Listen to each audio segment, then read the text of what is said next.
Hey gang, time for one more pretty complex equation. We're going to calculate the pH during another titration. This time, we're going to be using a weak acid versus a strong base, sodium hydroxide. We're going to calculate the pH at several different stopping off points. Let's get started right away here. So the first point, and I should actually tell you that this is going to be a really great review for the entire chapter because every single form of how to calculate the pH is going to be evident inside of this problem. So before any base is added, my pH probe is only sitting in a solution of benzoic acid. Now that's a weak acid. Now we know it's a weak acid not only because of the COOH, the COOH, but also because it's given a Ka value. Now you may be wondering at this point, oh my gosh, it's been so long since we've calculated the pH of a weak acid. I don't think I remember how to do that. Well, remember, weak acids only partially dissociate in water, but you still need to start with a dissociation equation. So let's do that. So at point A, we start off with the dissociation equation because it's only the weak acid and water at this point. C6H5 COOH plus water. If this is an acid, it's going to want to donate a proton. Don't forget your double-headed arrow. It's going to form hydronium and benzoate ion. Let's get ready for our ice. And don't forget, with an ice problem, when you're dealing with equilibrium, you have to insert molarities on the inside here. So I'm going to say that again. When you're dealing with equilibrium, you insert molarities into ice. My benzoic acid is 0.10 molar. That gives you all of the initials still at 0. Let me just scooch this up to make this a little bit cleaner. Don't forget you were also given the Ka, 6.3 times 10 to the negative fifth. It's so tiny, there'll be no change to the initial.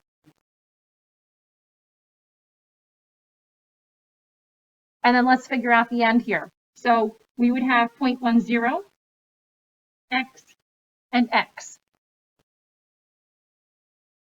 Plug this into the Ka, x squared divided by 0.10, and let's solve. In this case, x will equal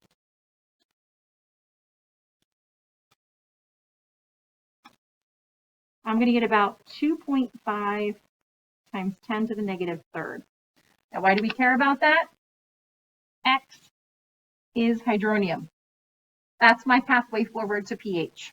So if I negative log this number, I get pH. So the negative log of that number is 2.6. So the initial pH is slightly higher than that of something that would be considered to be a strong acid. Strong acids are usually somewhere between 1 and 2. This one's much, much higher than that. All right, so we know the pH at our first point. So before we add in any acid, our pH is about 2.6. Let's move on to our second point. Now, at our second point, we're going to add in 2 milliliters of strong base. I now have 2 chemicals I have to worry about. So one of the first considerations would be, do they react? I have a weak acid, I have a strong base. Do acids and bases react? Yeah, I think they do. Let's write a chemical equation for this. Benzoic acid, C6H5 COOH, plus sodium hydroxide. Now this time I'm going to use a single-headed arrow because it's a chemical reaction. Now when this guy breaks up, again it's COOH and then the hydrogen. Hydrogen and hydroxide are going to make water. And then the rest are going to combine into sodium benzoate. Even though this is a chemical reaction and you're still welcome to do traditional stoic, I like this new method of using ice but for a chemical reaction. Now that I'm using a single-headed arrow, use moles, not molarity. Molarity is only for double-headed arrows. So what do I have here? I have 10 mils of 0.1 molar. Molarity times the volume is going to get you your moles. So that's 0.01 liters times 0.1 molar. This guy is going to be 0.0010 moles. And how much sodium hydroxide at point B? Well, we're adding in 2 milliliters. Again, volume, that's liters, times 0.1 will get you the number of moles. I'm going to get 0.00020 moles. Now, this is a speedy way of doing a limiting reactant calculation. Because these have a 1-to-1 molar ratio, it becomes very clear about what the limiting reactant is. It's the sodium hydroxide. You're going to lose all of it, and that sets your change. So I'm also going to lose that much of it for the benzoic, and I'm going to gain that much of it for the sodium benzoate. We do not care about the water because water doesn't show up in any equilibrium calculations. So after the reaction, I'm going to have no sodium hydroxide left. I'll have 0.00080 moles of benzoic acid and 0.00020 moles of sodium benzoate. We have to figure out how to calculate the pH of this solution. Oftentimes, after I'm done with the reaction, I like to identify what kind of chemicals I have present. Benzoic acid is a weak acid. And I have some sodium benzoate. It's neither acid nor base. This guy is the salt. Uh-oh. Weak acid, salt. Check to see, do they have anything in common? Yes, they do. They have a common ion. This is a buffer. How do we calculate the pH of a buffer? Use the Henderson Hassleback equation. So pH equals pKa plus the log of salt over acid. No problem. Let's start plugging and chugging what we know. All right, the pKa, that's the negative log, 6.3 times 10 to the negative fifth, plus the log of salt over acid. Now, technically, I'm supposed to plug in concentrations here. Okay, I can do that. These materials are left over after I add everything together. That means that they're in the same volume. If I put that into the fraction, those volumes would cancel out anyway. So I'm just going to plug in the moles. So this is going to be the log of 0.0002 divided by 0.0008. Throw in a couple more sig figs there. And now let's plug and chug and see what we've got.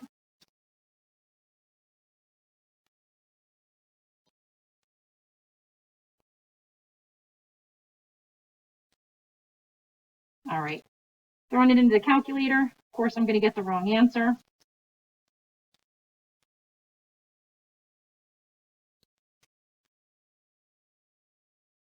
Try that instead. How about 3.6 for a final pH? 3.6 for a final pH. All right, so that's point number 2. So now we've reviewed weak acid, calculating the pH. We've calculated how a buffer is made and what its resultant pH is. Let's calculate point letter C here. Now we're going to add in 5 milliliters of 0.1 molar of this lovely sodium hydroxide. Let me just get my lovely little tile ready here. Won't take but a second. Now again, you still have benzoic acid and sodium hydroxide reacting. So I'm still going to start off with the chemical reaction. But your quantity of your sodium hydroxide now, that's going to be a little bit different. 5 milliliters of 0.1 molar is going to be 0.00050 moles. Now I'll just pull this up so that we can actually see it. Still, the limiting reactant should be very, very evident. It's still going to be the sodium hydroxide. I'm going to lose all of it, and that sets my change.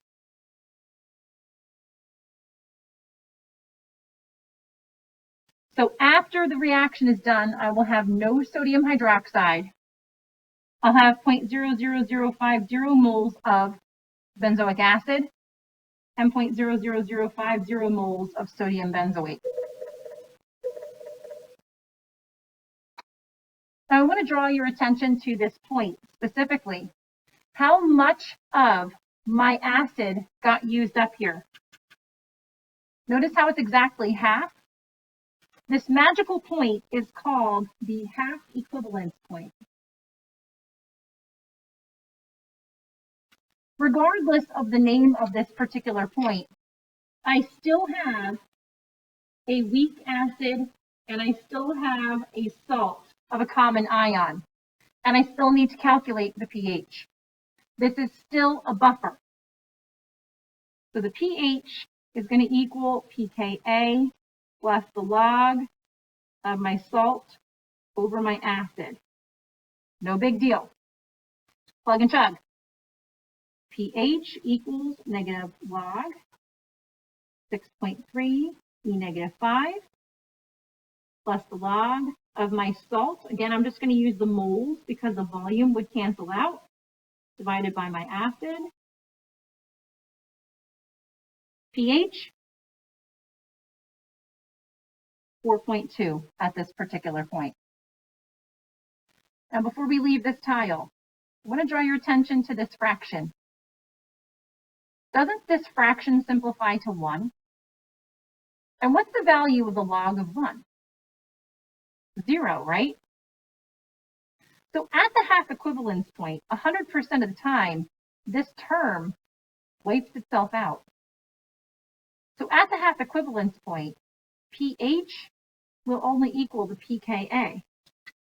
Now, that might not seem really like earth-shattering right now, but why is this point important? It's actually pretty easy to find during a titration curve, like making a titration curve. And if you can find the pH at that half equivalence point, you also then know the pKa of your acid. If you were working with an acid that you didn't know, you could use this number to identify the acid, and that's a big deal.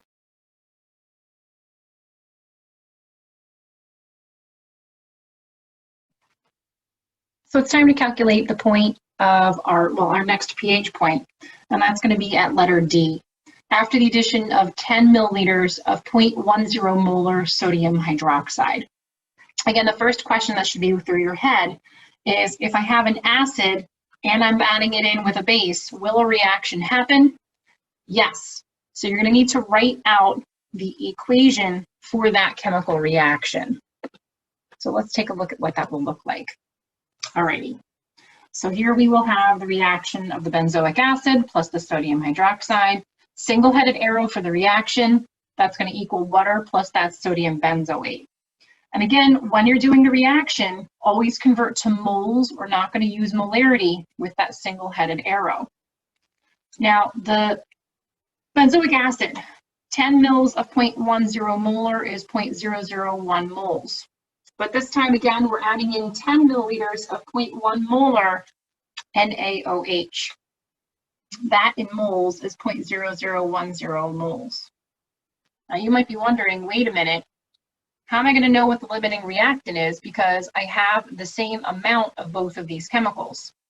In that case, actually, there's no limiting reactant. You're going to lose everything. So our change is actually 0.0010 moles. Now, don't forget, though, you're making that much product. So after we're done with this reaction, I'll have no benzoic acid, no sodium hydroxide, Who cares about the water? And 0.0010 moles of sodium benzoate at this point. But the real question is, how do I get to the pH? Well, I don't have any acid left over. I don't have any base left over. All I have left over is a salt. Can this salt change the pH? I got to take a look at the components. Sodium is nice and stable. It's part of the list that we developed earlier. This is not going to react with water, but the benzoate will. So it's going to react with water. C6H5COO 1- will react with water. And unfortunately, this does mean in order to calculate the pH, we do have another ice problem ahead of us. Now, it's just the anion that's reacting with the water. That's why I brought the anion down. The negative charge is going to want to attract that proton. So on the other side of the equation, you're going to have C6H5COOH and then OH1-. This is how it's going to change the pH of that solution. Now, because I'm using a double-headed arrow here, because this is an equilibrium setting, I need to switch back to using molarities. And I'd love to drip this number back down, but this is moles. So I still need to divide by the total solution volume to get to molarity. Now, just as a reminder, at point D, I had 10 milliliters of my base, and I already had 10 milliliters of my acid. That gives me a total volume of 20 milliliters. That's in 0.020 liters, giving me a molarity of 0.050 molar. This is what I plug into my ice problem, 0.050. Nothing and nothing. And again, as always, who cares about the water? Now, before we get cranking with our ice problem, it would be really helpful if I had a K value. But K what? Is this thing acting like an acid, or is this thing acting like a base? Notice it forms hydroxide in solution, so I need a Kb. You're not going to find one on any table. This is where we need to convert a Ka into a Kb. Using the equation, Ka times Kb equals 1 times 10 to the negative 14th. Now the Ka that we're plugging in, that's the 6.3 times 10 to the negative 5th. That's for the benzoic acid. And we're going to hopefully chug back out a Kb value. So into the calculator, this will go.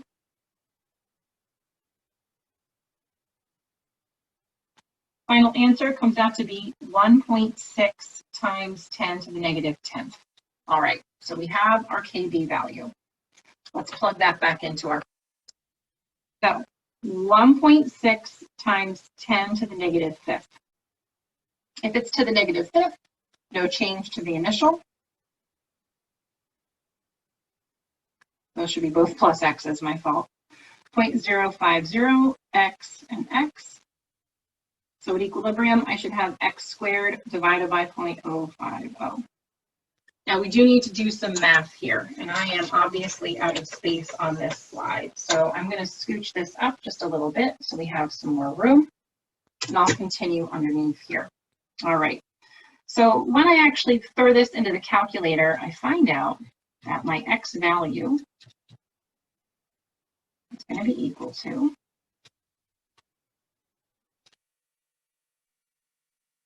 it'd be helpful if I could push the right buttons.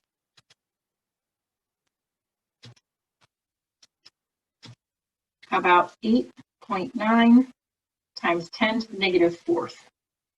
Now don't forget that this x value is the hydroxide ion concentration.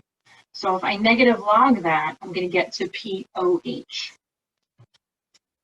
And that looks like it's almost at a perfect 3.0, which means then subtract it from 14 to get to my pH. 14 minus that is obviously a pH of about 11. And of course, I just realized that I made a little math error here. This is supposed to be to the negative 10th. That's going to change my x value. And of course, all of those answers. Let's see. How about x is 2.8 times 10 to the negative 6th? The negative log of that is about 5.6, which means that the pH is about 8.4. So it's a little bit more laborious at this particular point because all that we have left over is the salt, but overall it's not that bad.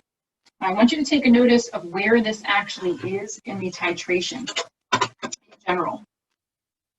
I've added in equal moles of both my acid and my base. This is the definition of the equivalence point. At the equivalence point, you'll have nothing left other than your salt. And if your salt is capable of hydrolyzing with water, then you're going to have to say something other than a pH of 7. This only happens if you have a weak acid or a weak base as one of your reactants.